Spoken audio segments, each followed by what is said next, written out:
ইযা যুকিরাল্লাহু ওয়াজিলাত কুলুবুহুম, আল্লাহর নাম শোনার পর যার কুলুবটা বয়ে কম্পন শুরু করে দিবে। ও বাপজান, বলতেছিলাম মানুষ যদি এই বয়টা দিলের মধ্যে ঢুকায়, মালিকের সামনে আমি কি নিয়ে দাঁড়াবো? আমার আল্লাহ ঘোষণা দে তার জন্য দুইটা জান্নাত। সুবহানাল্লাহ বলেন। সূরাতু আর রহমানের মধ্যে আমার আল্লাহ জানায়া দে, ওয়ালিমান খাফা মাকাম রাব্বিহি জান্নাতান। আমার আল্লাহ বলেন, যারা এই বয়টা দিলের মধ্যে রাখবে যে মালিকের সামনে আমি কি নিয়া দাঁড়ামু, কি নিয়া দাঁড়ামু মালিকের সামনে, এই বয়টা যদি করে, আমার আল্লাহ বলেন তার জন্য দুইটা জান্নাত। রাব্বিহি জান্নাতান, রবের পক্ষ থেকে ওয়াদা দুইটা জান্নাত। জুড়ে বলেন সুবহানাল্লাহ। এই জন্য বাপজান, আল্লাহর নাম শোনার সাথে সাথে সমস্ত দুনিয়া বিকাশ ফারেক করিয়া আল্লাহর কুদরতি পায়ে সেজদা দিবা। এইদিকে ব্যবসাও করবা, মুয়াজ্জিন সাহেব মিনারের মধ্যে আজান দিব, আল্লাহর কুদরতি পায়ে সেজদা দেওয়ার জন্য চইলা যাইবা। তুমিও একদিন এরকম কামার ব্যক্তির চাইতো বড় জান্নাত পায়া যাইবা। জুড়ে বলেন সুবহানাল্লাহ। এটা হইল মুমিনের এক নাম্বার গুণাবলী। আমার আল্লাহ এই আয়াতে কারিমায় দ্বিতীয় শব্দের মধ্যে জানায়া দেখ মুমিনের দ্বিতীয় নম্বর গুণাবলী, ওয়াইযা তুলিয়াত আলাইহিম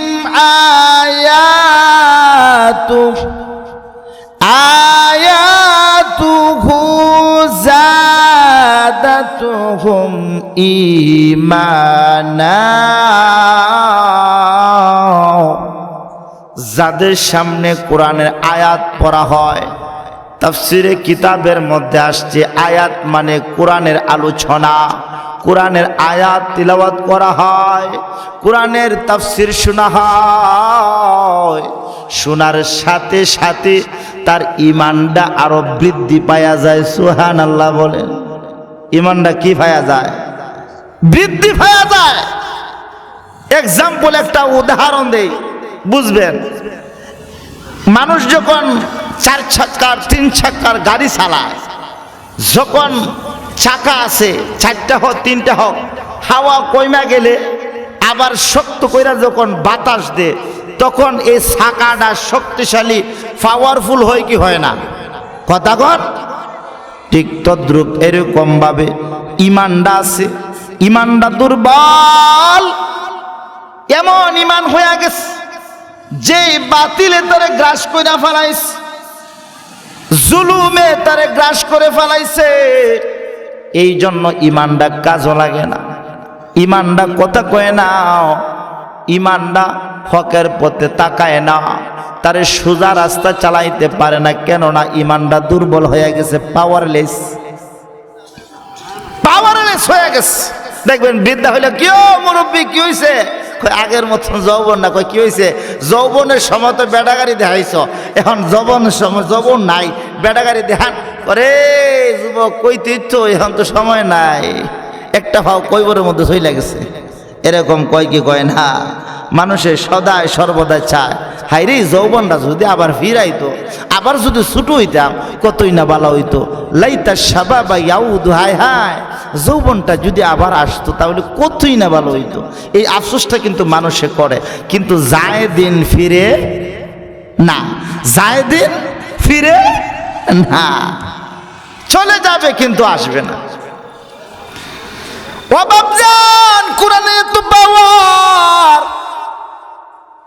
যেই কোরআনের তিলাওয়াত করলে, তিলাওয়াত শুনলে কাফের বেঈমান একবার 2 বার 3 বার শোনার সাথে সাথে ঈমান আনয়ন কইরা ফেলায়। সুবহানাল্লাহ কন্যা।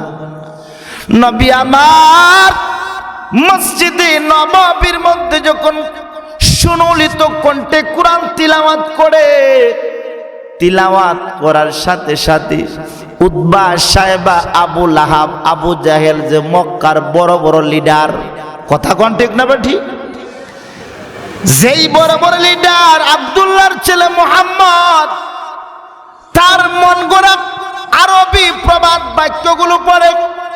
এই আরবি প্রবাদ বাক্যগুলো দিয়া আমাদের মানুষ, আমাদের ধর্মের মানুষকে তার ধর্মের দিকে নিয়ে যাইতেছে, পাগল বানাইয়া ফালায়। এত সুন্দর কি জানি আরবি আবৃত্তি করে, তাদের কথা অনুযায়ী হইল এটা হইল আব্দুল্লাহর ছেলে মুহাম্মদের বানানো, কি তো নাউজুবিল্লাহ বলেন, ওইটা বানায়া বানাইয়া আব্দুল্লাহর ছেলে মুহাম্মদ আরবিতে প্রবাদ কয়। তো তিলাওয়াত শোনার পর এত মধুর কণ্ঠ, আব্দুল্লাহ ছেলে সুন্দর তিলাওয়াত করে, সবাই কর্ণপাত দিয়া শুনে। একটার সাথে দেখা হইলো, কি রে আমরা এটা গুর বিরুদ্ধে ছিলাম, কিন্তু দেখা যায় তুইও তিলাওয়াত শুনস, ব্যাপারটা কি? কয় তিলাওয়াত এত মধুর ভুলতে পারি না, এই জন্য শুনতে আসি। এবার আবু জাহেল্লা লিডাইরা কয় সাবধান, এরকম যদি আপনি আমি আসি তাহলে ছোটো ছোটো ছেলারাও তো যাকে যাকে আইসা তেলাওয়াত শুনা ইমান আনয়ন করবে, কথা কোন ঠিক না বেঠি? এমপি সাহেব যদি দেখা যায় নর্তকী যায়, হ্যাঁ নোংরামে যায়, জনগণ তুই কোথায় কইব? এমপি সাহেব যেহেতু গেছে, আমরাও তো সাধারণ জনগণ, আমরা যাইলে অসুবিধা কি? তা কথা কোন ঠিক না বেঠি? আমরা গেলে অসুবিধা কি? আমাদের বড় হেড ছইলা গেছে, আমরাও যাবো। এবার সিদ্ধান্ত করলো আবু জাহেল, সাবধান, যাওয়া যাবে না। আব্দুল্লাহর ছেলে মুহাম্মদ যেরকম ভাবে আরবি প্রবাদ বাক্যগুলো পড়ে, এইরকম আমরাও আমাদের কবি আইনা পড়ব। কি করা যায়? মক্কার মধ্যে সব চাইতে বড় কবি হযরত লাবিব রাদিয়াল্লাহু তাআলা আনহু যিনি ঈমান আনয়ন করছে, হযরত লাবিব রাদিয়াল্লাহু তাআলা আনহু আরবি বিষয়ে তো পারদর্শী, সাথে সাথে ছন্দ বানায়, আরবিতে প্রবাদগুলো পড়ে শুনতে মনে চায়। তারে যখন নিয়ে আসলো, কয় লাবিব আমাদেরকে আরবি ছন্দ শোনাও। কয় কি ছন্দ? কয় আব্দুল্লাহর ছেলে মুহাম্মদ যেই আরবি ছন্দগুলো পড়ে এত মিল। কয় কেমন ভাবে পড়ে? কয় সুন্দর সুন্দর। কয় তাহলে আব্দুল্লাহর ছেলে মুহাম্মদ যেই ছন্দগুলো পড়ে, এই ছন্দগুলো একবার শুনতে চাই। আবু জাহেল, উতবা সাহেবা, হযরত লাবিব রাদিয়াল্লাহু তাআলা আনহুকে আব্দুল্লাহর ছেলে মুহাম্মদের কাছে নিয়ে আইছি। তখন ঈমান আনয়ন করেন নাই, বলেন হে মুহাম্মদ তুমি নাকি আরবি বাক্যগুলো পড়ো, কেমনে পড়ো শোনাও। এটা শুনতে গেলে গভীর মনোযোগ দিতে হবে। কালামে পাকের মধ্যে 114 খানা সূরা, তার মধ্যে সব চাইতে কনিষ্ঠ, সব চাইতে ছোট এই সূরাটা আমি তোমাদের সামনে পড়ব। কই এইটা সূরা কয়েন না, তোমার বানান কি তো কয়েন না, নাউজুবিল্লাহ কোন।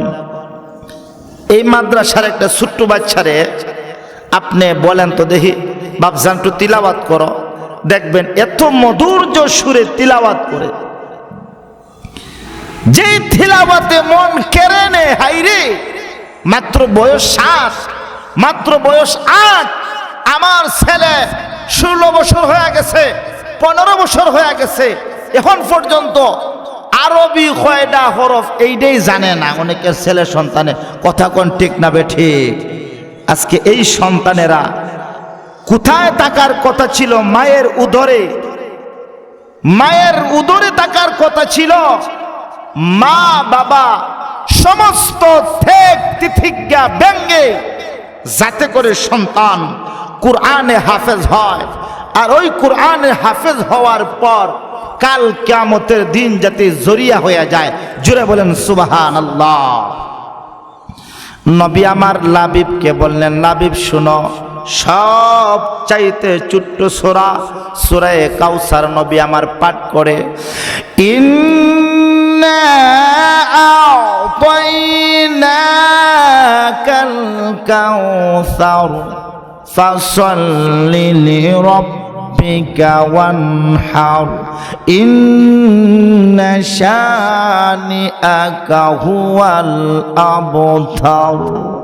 নবী আমার যখন সব চাইতে ছোট্ট সূরা সূরাতুল কাউসার যখন তিলাওয়াত করলেন, লাবিব ডাক দিয়া বলে, আবু জাহেল, এটা আব্দুল্লাহর ছেলে মুহাম্মদের বানানো কিতো, এটা কোনো আয়াত না, কোনো সূরা না, এটা আমার আল্লাহর পক্ষ থেকে সূরা। জুড়ে বলেন সুবহানাল্লাহ।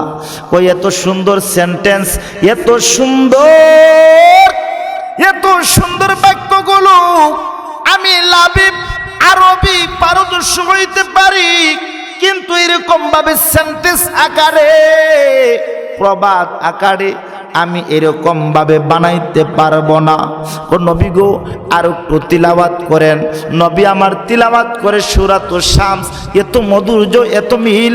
ওয়াশ-শামসু ওয়া দুহাহা ওয়াল কমারি ইযা তালাহা ওয়ান নাহারি ইযা জাল্লাহা ওয়াল লাইলি ইযা ইয়াগশাহা। এরকম যখন নবী আমার তিলাওয়াত করে, লাবিব কান্দে আর চোখের পানি পালায়, ডাক দেয়া বলে, নবী, আব্দুল্লাহর ছেলে মুহাম্মদ কখনো মিথ্যা বলতে পারে না।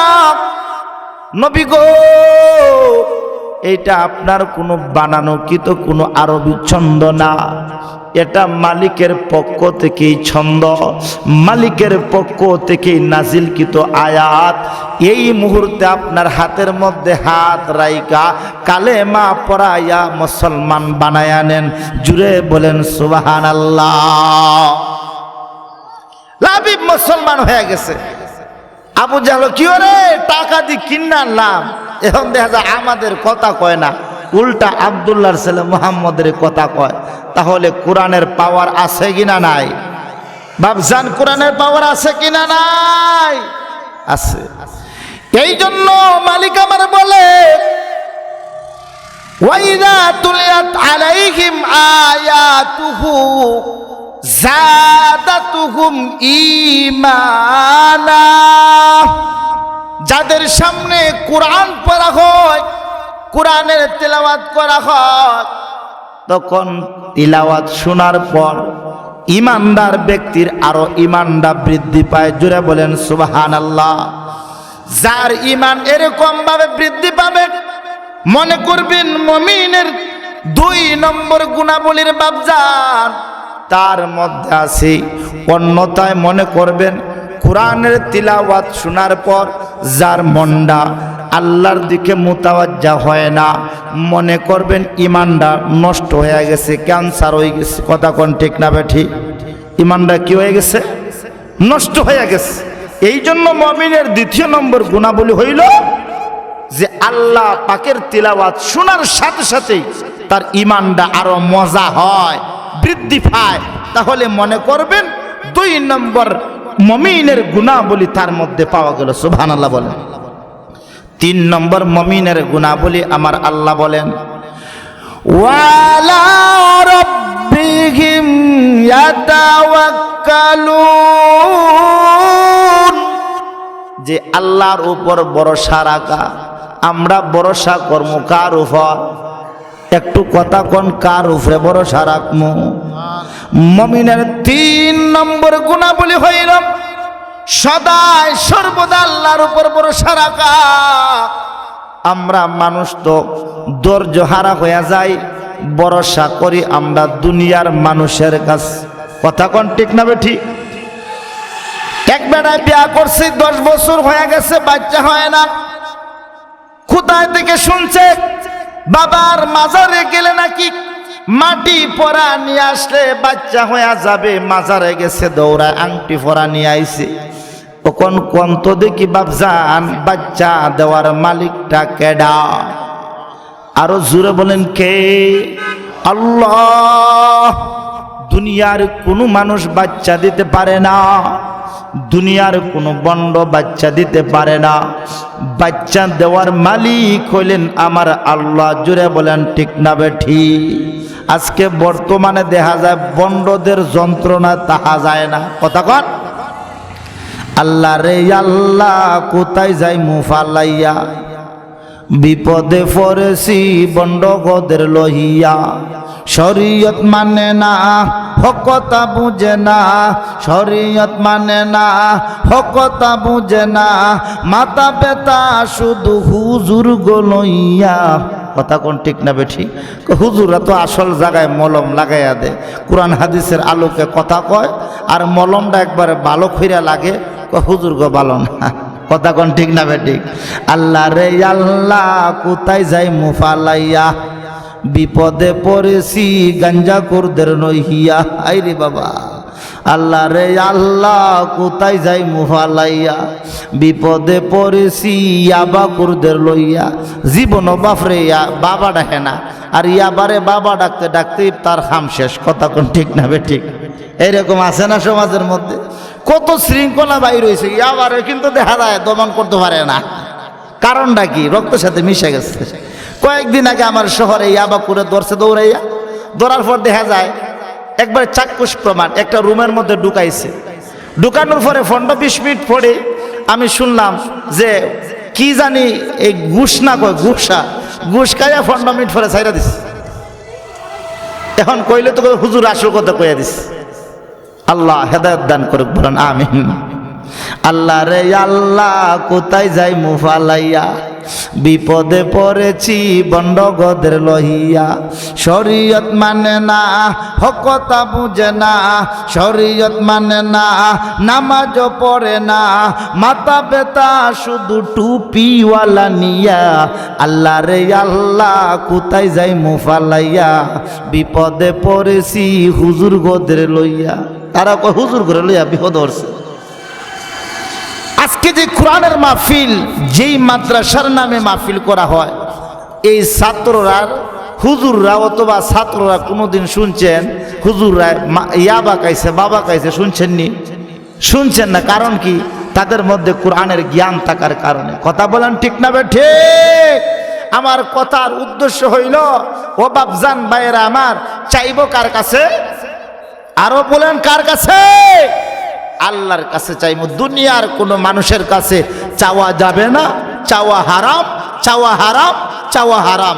একমাত্র আল্লাহর কাছে চাইতে।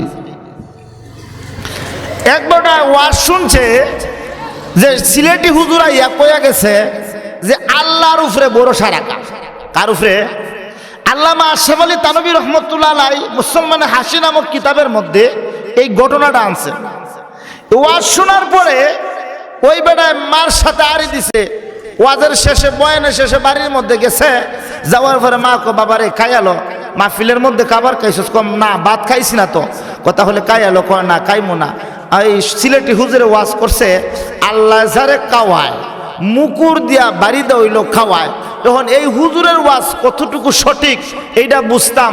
হুজুরে কইছে আল্লাহর উপরে তাওয়াক্কুল যদি রাখে, আল্লাহ একরকম আল্লাহ খাওয়ায়। এখন হুজুরের কথার উপরে আমার কিছু একটু কটাক্ষ বাজ্যা গেছে। বিষয়টা বুঝছেন না? এখন দেখা যায় আত্মীয় স্বজন, চাচাতো ভাই, চাচাতো বোন, চাচারা সবাই ওই বাজান রে খাইয়ালো। আর ওই সন্তানটাও মায়ের একটা সন্তান।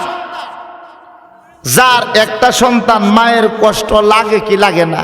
কই এত কিছু আল্লাহ গো তোমার কাছে চাওয়া চাওয়ি করার পর একটা সন্তানও দিলায়।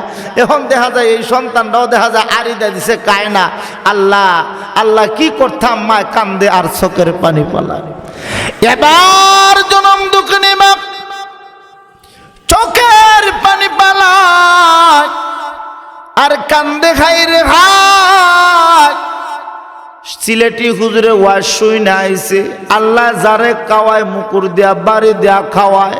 এখন তো সন্তানে কায় না, সকালবেলা হয়ে গেল কায় না, বিকালবেলা হয়ে গেল কায় না, আবার রাত্রিবেলা হয়ে গেল কায় না, সবাই কাকুতি মিনতি করে কায় না, আবার রাত্রি হইয়া সকাল হইল কায় না। 2 দিন হয়ে গেছে রে বাপজান, জনম দুঃখিনী মা এবার সমস্ত চেষ্টা চালায়া গেল, কাজ হইল না। গ্রামের মরলের কাছে বিচারপতির কাছে গেল, বিচারপতির কাছে গেলে মনে হয় একটা সমাধান আনা যাবে, সমাধানের পথ একটা বাহির করে দিবে। ওই বিচারপতির কাছে যখন গেল, একটা রাস্তা বাতায়া দিছে, সমাধানের রাস্তা। সমাধানের রাস্তাটা হইল রে বাপজান, শর্ট করে বলছি, সভাপতি সাহেব চলে আসছেন। সমাধানের রাস্তা হইল, বাজার থেকে আকনি ফুলাও ফাঁকাইয়া আপনার সন্তান যেই জায়গার মধ্যে থাকে সেই জায়গার মধ্যে রাইকা দিবেন, দেখবেন মানুষ না থাকলে ওই সন্তান কায়া নিবে। বাপজান লক্ষ্য করে শুনুন, মা কথা অনুযায়ী সন্তানের এই যেই জায়গার মধ্যে সন্তান গাছের আগায় নিচের মধ্যে রাইকা দিছে, সন্তান কাইবে। হঠাৎ করে ডাকাতের দলেরা রাস্তা দিয়ে হাইটা যায়, হঠাৎ করে ডাকাতের দলেরা বলতেছে গাছের নিচে বিশ্রাম নেই। ও বাপজান সুস্বাদু খাবারের গেরান নাকের মধ্যে আসলো। কি ওরে এত গেরান কি? কই দেখা যায় উস্তাদজি কাবার। কই কাবার, সাবধান, হাত দিবে না কেন? হয়তো মানুষ আমাদেরকে মারার জন্য বিষ মাখাইছে, হাত দিবে না। দেখা যায় হঠাৎ করে গাছের আগা থেকে একটা কাঁচা পাতা পড়ে। এখন কন্ত দেখি গাছের আগা থেকে কাঁচা পাতা পড়ে না শুকনা পাতা পড়ে? শুকনা পাতা। ডাকাতের সর্দার চিন্তা করলো, হায় রে হায়, এই পাতা এমনিতে পড়ে না। আকাশের দিকে তাকাইছে, দেখা যায় আল্লাহর একটা বান্দা গাছের আগায় বসে আছে। কই লাইমা আসলো। ও বাপজান একবার, 2 বার, 3 বার বলল, কাবার কায় না। 3 নম্বর বার ডাকাতের সর্দার মুকুটটা হাতের মধ্যে নিয়ে কোমরের পাছার মধ্যে বাড়ি দিছে। বাড়ি দিতেই কাবার টাকানি শুরু কইরা দিছে। এবার মুখের মধ্যে কাবার নেওয়ার পর কান্দে আর চোখের পানি পালায়, আর ডাক আল্লাহ, আপনি রহমানুর রহিম, দয়ার সাগর। আল্লাহ সব কিছুর মালিক হলেন আপনি আল্লাহ। আল্লাহ গো, সমস্ত ভরসা একমাত্র আপনি আল্লাহ। জুড়ে বলেন সুবহানাল্লাহ। মুমিনের 3 নম্বর গুণাবলী হইল যে আল্লাহর উপরে ভরসা রাখা। 4 নম্বর গুণাবলী হইল আকিমিস সালাত, নামাজ প্রতিষ্ঠিত করা। এবং 5 নম্বর গুণাবলী হইল আল্লাহ যে রিজিক দিছেন এই রিজিক আল্লাহর রাস্তা ব্যয় করা। আল্লাহ রাব্বুল আলামিন আপনারে আমারে এই 5টি গুণের উপরে আমল করার তৌফিক দান করুক।